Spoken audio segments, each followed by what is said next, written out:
താലി. രചനാവതരണം നന്ദു അച്ചുകൃഷ്ണ. രണ്ടുപേരുടെയും തോളിലൂടെ കൈയിട്ട് ചെവിക്കരികിൽ നിന്നും അവൻ എന്തൊക്കെയോ പറയുന്നത് അമ്മുന് വ്യക്തമായില്ലെങ്കിലും അവരുടെ മുഖഭാവത്തിൽ നിന്നും എല്ലാവരും അവന്റെ വാക്കുകളിൽ സന്തോഷിക്കുന്നുണ്ടെന്ന് അവക്ക് മനസ്സിലായി.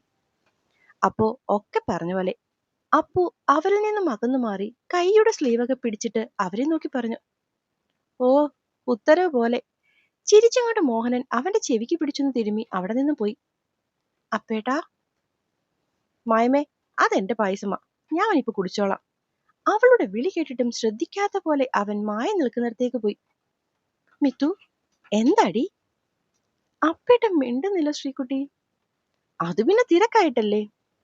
അല്ല, പിണങ്ങിയിട്ടാ. അങ്ങനെയെങ്കിൽ അങ്ങനെ, കുറച്ചും കൂടി വെയിറ്റ് ചെയ്യ്. എല്ലാവരും ഇവിടുന്ന് ഇപ്പൊ പോകുമല്ലോ. അപ്പൊ നമുക്ക് കൈയോടെ പിടിക്കാം ആളെ. അത് കഴിഞ്ഞ് നമുക്ക് അങ്ങേരി ഒരു പാഠം പഠിപ്പിക്കാം. നീ ചുമ്മാ വിഷമിക്കാതെ, ജാടത്തേണ്ടി. സഹ്യ പല്ല് ഞെരിച്ചു. വേണ്ട സഹ്യ, അടിയും വഴക്കും ഒന്നും വേണ്ട. എന്നോട് എന്നോട് പഴയ പോലൊന്ന് മിണ്ടിയാൽ മതി. ചിരിച്ചുകൊണ്ട് തന്റെ അച്ഛനോടെന്തോ തമാശ പറയുന്നവനെ നോക്കി അമ്മു നെടുവീർപ്പിട്ടു. എല്ലാവരും വൈകുന്നേരത്തെ ആഹാരം കൂടി കഴിച്ചിട്ടാണ് അന്ന് പിരിഞ്ഞത്. ഇറങ്ങാൻ നേരം അപ്പു സന്തോഷിന്റെ അടുത്ത് നിൽക്കുന്നത് കണ്ടതും വിമലയും മോഹനും പരസ്പരം നോക്കി. നീ എന്താ അവരുടെ കൂടെ നിൽക്കുന്നേ? വരുന്നില്ലേ? അപ്പു അവരുടെ ഒപ്പം നിൽക്കുന്ന കണ്ട് വിമല ചോദിച്ചു. ഞാനോ? അതേ, നീ. ഞാനതിന് ഇവിടെയല്ലേ നിൽക്കുന്നേ? അതൊക്കെ പണ്ട്. ഇപ്പോഴേ നീ ഈ വീട്ടിലെ പെണ്ണിന് പറഞ്ഞു വെച്ചേക്കുന്ന ചെറുക്കനാ. അതുകൊണ്ട് പൊന്നുമോൻ കൂടും കുടുക്കയും ഒക്കെ എടുത്തോണ്ട് വേഗം വന്നേ. കല്യാണത്തിന് മുന്നേ അങ്ങനെ ചെറുക്കനും പെണ്ണുമൊന്നും ഒരിടത്ത് നിൽക്കാൻ പാടില്ല. വിമലയുടെ പറച്ചിൽ കേട്ടതും അപ്പു ഞെട്ടിപ്പോയി. അതിലും കൂടുതലായി അമ്മുവും. ഈ നേരം വരെ അവന്റെ അവഗണനയും ദേഷ്യവും സഹിച്ചു നിന്നതുപോലും എല്ലാവരും പോയി കഴിഞ്ഞ് അവനെ കണ്ട് സംസാരിക്കാമല്ലോ എന്നുള്ള പ്രതീക്ഷയിലാണ്. അതാണ് ഒറ്റ നിമിഷം കൊണ്ട് തകർന്നു വീണ്ടിരിക്കുന്നത്. അമ്മുവിന്റെ കണ്ണുകൾ അപ്പുവിനെ നോക്കി നിറഞ്ഞു തുളുമ്പി. ഏതാണ്ട് അതേ അവസ്ഥ തന്നെയായിരുന്നു അവനും. എല്ലാരും ഒന്ന് പോകാനുള്ള കാത്തിരിപ്പായിരുന്നു ഇതുവരെ. ആവശ്യത്തിലധികം ഇന്ന് അവളെ വേദനിപ്പിച്ചിട്ടുമുണ്ട്. അതിനുള്ള പരിഹാരമായി ഈ രാത്രി മുഴുവൻ അവൾക്കൊപ്പം വേണമെന്ന് മനസ്സുകൊണ്ട് അത്രയും ആഗ്രഹിച്ചിട്ട് അവന് ദേഷ്യം വന്നു. വിമല പറഞ്ഞതാണ് അതിന്റെ ശരി. അപ്പുമോൻ അവർക്കൊപ്പം പൊക്കോ. അച്ചമ്മ കൂടി തീർപ്പ് പറഞ്ഞതും അപ്പുവിന് ഒപ്പം പോകാതെ നിവൃത്തിയില്ലെന്നായി. അവൻ ആരെയും നോക്കാതെ കാറിലേക്ക് പോയിരുന്നു.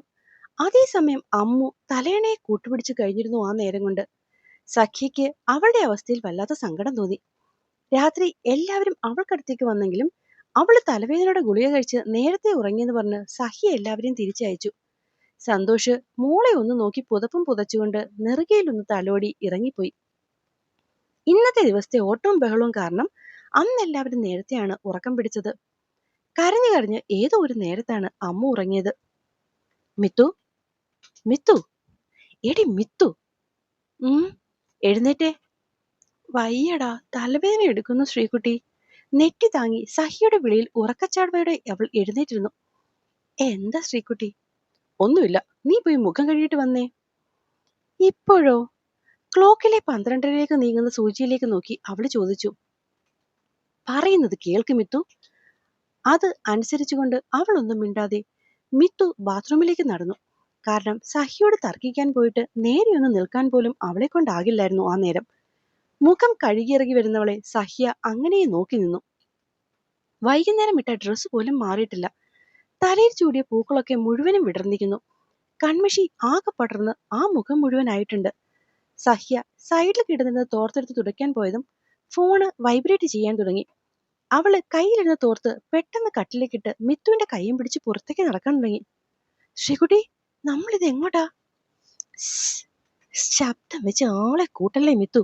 നീ മിണ്ടാതെ എന്റെ കൂടെ വന്നേ. അവള് ചുറ്റും നോക്കി മുന്നിലത്തെ വാതിലിന്റെ അടുത്തെത്തി ഡോറ് ശബ്ദമുണ്ടാക്കാതെ തുറന്നു. ശ്രീകുട്ടി. പേടിയോടെ വിളിച്ചു തന്നെ നോക്കുന്നവളെ കണ്ട് ശ്രീകുട്ടി ഒന്ന് ചിരിച്ചു. എന്നിട്ട് പുറത്തേക്ക് കണ്ണു കാണിച്ചു. ശ്രീകുട്ടിയുടെ കണ്ണുകളെ പിന്തുടർന്നു പോയ കണ്ണുകൾ അത്ഭുതം കൊണ്ട് വിടർന്നു പോയിരുന്നു. കൈവിരലുകൾ ശ്രീകുട്ടിയിൽ മുറുകി. ചെല്ല്, പോയി പറയാനുള്ളതൊക്കെ പറഞ്ഞിട്ടെന്ന് വന്നാൽ മതി. നന്ദിയോടെ ശ്രീകുട്ടിയെ ഒരിക്കൽ കൂടി നോക്കിയവൾ പുറത്തേക്ക് ഓടി. പാഞ്ഞെടുത്ത് തന്നിലേക്ക് വരുന്നവളെ ഇരു കൈയും വിടർത്തി അവൻ സ്വീകരിച്ചു. കഴുത്തിലേക്ക് ചുറ്റിപ്പിടിച്ച് തന്റെ നെഞ്ചിലേക്ക് അമർന്നവളെ അപ്പു ഇറുക്കെയാണ് കെട്ടിപ്പിടിച്ചത്. ഒട്ടൊരു സമയമെടുത്ത ശേഷം മിത്തു കൈക്കുമ്പിളിൽ അവന്റെ മുഖമെടുത്തു ഭ്രാന്തമായി ചുംബിച്ചു. അപ്പു സത്യം പറഞ്ഞാൽ അവളുടെ ആ പ്രവൃത്തിയിൽ ശരിക്കും ഞെട്ടിപ്പോയിരുന്നു. ആദ്യമായിട്ടാണ് ഇങ്ങനെ.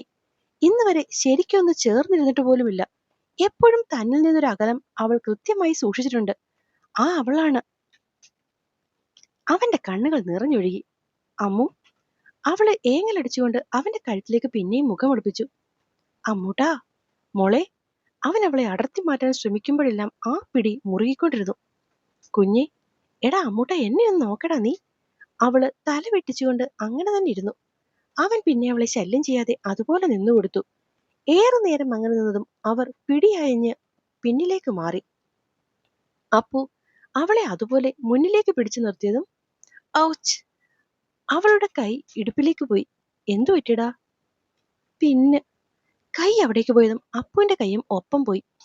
പിടഞ്ഞുകൊണ്ട് അവൾ പിന്നിലേക്ക് മാറിയതും ഇടുപ്പിലൂടെ അവൻ പിടിച്ചെടുത്ത് ചേർത്ത് നിർത്തി. അപ്പേട്ടാ! ചുണ്ടിലേക്ക് കൈവച്ചവളെ അവൻ നിശബ്ദയാക്കി. പിന്നീട് ആ കണ്ണിൽ നോക്കിക്കൊണ്ട് തന്നെ പതിയെ കുനിഞ്ഞു. പിന്നുകുത്തി ഒരു തുള്ളി പൊടിഞ്ഞെടുത്ത് അവന്റെ ചുണ്ടുകൾ അമർന്നു. അപ്പേട്ടാ! അവന്റെ മുടിയിൽ അവൾ പിടിച്ച് വലിച്ചുകൊണ്ട് പെരുവിരൽ ഉയർന്നു. നാവിൻ തുമ്പാൽ മുറിവിൽ ഔഷധമായി തീർന്ന ഉമിനത്തുള്ളിക്ക് പോലും അവളോട് പറയാനുണ്ടായിരുന്നത് അപ്പുവിന്റെ പ്രണയമായിരുന്നു. മുൻവിരലുകളിൽ ഊന്നി തന്റെ തോളിൽ പിടിച്ച് മറ്റേതോ ലോകത്ത് നിന്നവളെ അപ്പു കൈകളിൽ കോരിയെടുത്തുകൊണ്ട് നടന്നു. തന്റെ കൈക്കുള്ളിൽ നെഞ്ചിലൊതുങ്ങി ഹൃദയത്തിനോട് ചേർന്ന് കിടന്നവളെ കാതിൻ തുമ്പിൽ ഒരു കുഞ്ഞു വേദന നൽകിയവൾ ആർദ്രമായി വിളിച്ചു. പൂച്ചക്കുട്ടി. അല്ലേ? തല അവന്റെ നെഞ്ചിലുരുട്ടി പ്രതിഷേധം കാണിക്കുന്നവളുടെ കുറുമ്പിൽ അവനൊന്ന് ചിരിച്ചു. അപ്പോ ഈ കിടക്കുന്നത് അപ്പുന്റെ പൂച്ചക്കുടിയല്ല? നെഞ്ചിൽ ആഴ്ന്നിറങ്ങിയ പല്ലുകളായിരുന്നു മറുപടി. ഔ! കടിച്ചെടുത്തു പെണ്ണ്. സോപാനത്തിൽ അവളെ മടിയിലേക്കിരുത്തി വേദനയെടുത്തിടം അവൻ മെല്ലെയൊന്ന് തടവി. അവള് ഇടം കണ്ണുയർത്തി അവനെ നോക്കി. ശരിക്കും നോവിച്ചോന്നുള്ള അർത്ഥത്തിൽ. നല്ലോണം നൊന്തുട്ടോ പെണ്ണേ. നെഞ്ചു തടവി അവളെ നോക്കിയവൻ പരിഭവം പറയും പോലെ ചുണ്ടു കുറിപ്പിച്ചു. കണ്ണുകളിൽ പിന്നെയും ചോദ്യം ബാക്കിയായി നിൽക്കുന്നവളെ അവൻ എന്തെന്നുള്ള അർത്ഥത്തിൽ തലയാട്ടിയതും അവന്റെ തോളിൽ നിന്നും കൈയയച്ച് ഷർട്ടിന്റെ ബട്ടൺസ് ഓരോന്നായി അവൾ അടിക്കാൻ തുടങ്ങി. പാതിയിൽ കൂടുതൽ തുറന്നതും നിലാവിന്റെ വെളിച്ചത്തിൽ അവന്റെ രോമാവൃതമായ ശരീരം അവൾക്ക് മുന്നിൽ തെളിഞ്ഞു നിന്നു. വെളുത്ത ശരീരത്തിൽ വട്ടം ചുറ്റി പിണഞ്ഞു കിടക്കുന്ന കറുത്ത രോമങ്ങൾ. അവൾ ആ നെഞ്ചിന് മുകളിൽ കയ്യാലൊന്ന് തടവി. പിന്നെ പതിയെ അവിടെ ചുണ്ടുകൾ ചേർത്തു. ഇപ്പൊ വേദന മാറി പെണ്ണെ. അപ്പോ അവളെ പിന്നെയും ഹൃദയത്തോട് ചേർത്തു പിടിച്ചു. അപ്പേട്ടാ. എനിക്ക് അപ്പേടിനെ എത്ര ഇഷ്ടാന്നറിയോ? അതിപ്പോ എന്തിനാ അങ്ങനൊരു ചോദ്യം? പുരികം ഉയർത്തിയവൻ അവളെ ഒന്ന് നോക്കി. പറയ്, എത്രയാ ഇഷ്ടം? അങ്ങനെ ചോദിച്ചാൽ ഒരുപാട്. ഒരുപാടെന്ന് പറയുമ്പോ ഒരുപാട് ഇഷ്ടമാണ് എന്റെ പൂച്ചക്കുട്ടിക്ക് എന്നെ. അവൻ അവളുടെ കവിളിൽ അമർത്തി ചുംബിച്ചു. അപ്പേടിനെ അല്ലാതെ വേറെ ആരെങ്കിലും എനിക്ക് ഇത്രയും സ്നേഹിക്കാൻ പറ്റുമെന്ന് അപ്പേടിന് തോന്നുന്നുണ്ടോ? എന്തോന്ന് ചോദ്യം ഇതൊക്കെ? ഒച്ച എടുക്കാതെ പറയുന്നുണ്ടോ? ഇല്ല, എന്റെ പ്രണയമെന്ന് പറഞ്ഞത് തന്നെ അപ്പേട്ടനല്ലേ? അതെ. അതിലിപ്പോ എന്താ ഇത്ര സംശയം നിനക്ക്? മടിയിലിരുന്നവളുടെ മുഖം തന്റെ നേരെയാക്കിയവൻ ചോദിച്ചു. എന്തു പറ്റി? അപ്പോ അപ്പേട്ടൻ ഇതെല്ലാം അറിയാല്ലേ? എന്നിട്ടാണോ ദുഷ്ട? പറഞ്ഞു തീരുകയും അവന്റെ നെഞ്ചിൽ അവളുടെ പല്ലുകൾ ആഴ്ന്നിരുന്നു. ആവൂ!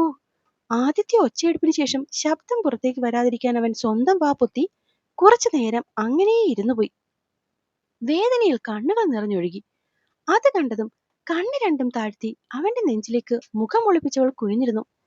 എടി, എന്തൊരു കടിയടി പുല്ലേ നീ കടിക്കുന്നത്? ദൈവമേ, മുറിഞ്ഞെന്ന് തോന്നുന്നു. സ്വന്തം നെഞ്ചിൽ നടവിയാൻ മുറിവിലേക്ക് നോക്കി. ഒരു വാച്ചിന്റെ വട്ടത്തിൽ പാടായിട്ട് അവിടെ കിടക്കുന്നുണ്ട്. വെളുത്ത നെഞ്ചിൽ ചുവന്ന തടിപ്പ്, ഇടയ്ക്ക് മണി രക്തത്തിന്റെ പാടും. മഹാദേവ, ഇഞ്ചക്ഷൻ എടുക്കേണ്ടി വരുമെന്ന് തോന്നുന്നു. അവന്റെ മുഖം പിന്നെയും കടുത്തു.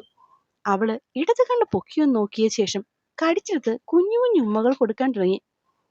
കടിച്ചു കീറിയിട്ട് ഉമ്മയും വെച്ചോണ്ടിരുന്നാൽ മതിയല്ലോ. മതി എന്റെ മടിയിലിരുന്നത്. ഇറങ്ങിക്കേ പട്ടിക്കുട്ടി. ഒന്ന് പറഞ്ഞ് രണ്ടാമത് നിനക്ക് അടി വീഴും. മതി, ഇറങ്ങടി താഴെ.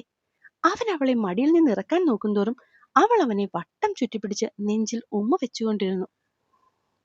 അപ്പോ നമ്മളിത് വീണ്ടും തുടങ്ങി. ഇനി എന്തോ ഉണ്ടാവും. അപ്പൊ കൂട്ടുകാരൊക്കെ രൗദ്രതാണ്ഡവത്തിന് തന്ന അതേ സപ്പോർട്ട് ഈ കഥയ്ക്കും തരണേ. നന്ദി.